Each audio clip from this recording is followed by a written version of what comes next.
This is a video lesson about what FODMAPs are and how a low FODMAP diet can be beneficial for you.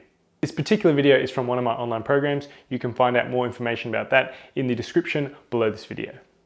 Okay, so the first thing we need to clarify is what on earth is a FODMAP? The acronym, as described by co-creator Sue Shepherd, stands for fermentable, meaning they're broken down or fermented by bacteria in the large bowel. Oligosaccharides is the O, and oligo means few, and saccharide means sugar.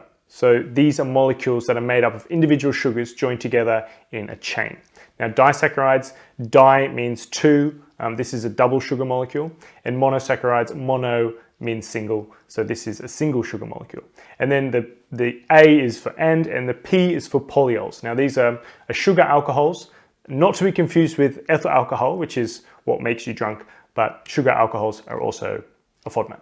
So that's why we're going to stick to the term FODMAPs. So in essence, FODMAPs are short chain carbohydrates that, if they're not digested properly in those people who are sensitive, they ferment in your large intestine, your colon, your bowel. These are all names for the same place.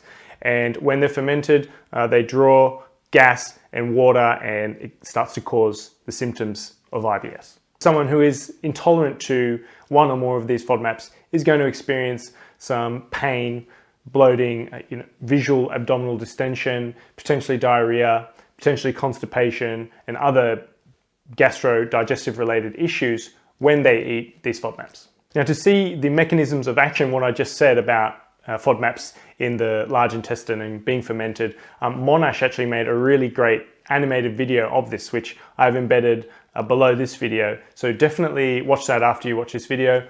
But I just want to be clear that Monash made it. I had nothing to do with it. I wish I did, but I didn't do it. They did it. Okay, so we know what the FODMAPs acronym stands for, which is the chemistry side. Now, let's look at the common FODMAPs in your food. You've got fructose, which is a sugar found in most fruits and vegetables. Lactose, a sugar found in dairy foods like milk. Fructans, now they're very similar to fructose, found in many vegetables and grains. Galactans, which are found primarily in legumes. And then polyols. These are the sugar alcohols I spoke about, like xylitol, sorbitol, maltitol, and mannitol. You may have heard of some of those. You find them mainly in artificial sweeteners, definitely in chewing gum, and that's why you might have read if you on the packet, like if you eat a lot of chewing gum at once, it may have a laxative effect. It's because of the polyols. So typically an individual who is intolerant to FODMAPs is actually only intolerant or sensitive to one or two of those. So that's why we need to discover which ones exactly that they are. By doing so, you can then avoid foods that have that particular FODMAP that you're sensitive to, and then still enjoy the rest of the food. And that brings me to the low FODMAP diet. As you probably guessed, a low FODMAP diet is a temporary dietary regime that strictly limits the amount of FODMAPs that you eat. It was developed by Sue Shepherd and Peter Gibson at Monash University in Melbourne, Australia. And it was used to treat what's known as irritable bowel syndrome, or IBS. It has been clinically shown to work for 3 in 4 patients on average. Case studies and anecdotes have seen it now emerging as a useful treatment tool for numerous other health conditions related to gut health, which turns out to be most of them. FODMAPs are found in a huge range of foods, so cutting them out can be extremely difficult without assistance because A, you have to work out what foods you eat that contain large amounts, and B, you have to work out how to replace those foods appropriately so that you have something to eat. Okay, so how does it work specifically? Well, for 3 to 8 weeks, it depends on how you respond, you strictly limit all FODMAPs from your diet. This is known as the elimination phase.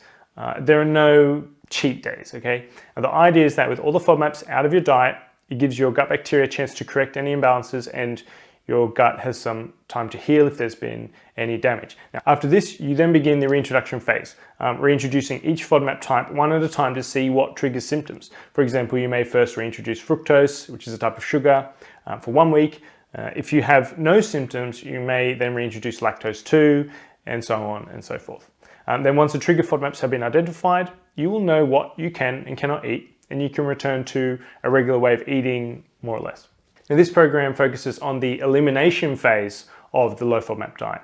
It kind of holds your hand and walks you through exactly what to do. But I do plan on creating the reintroduction phase program as well very soon.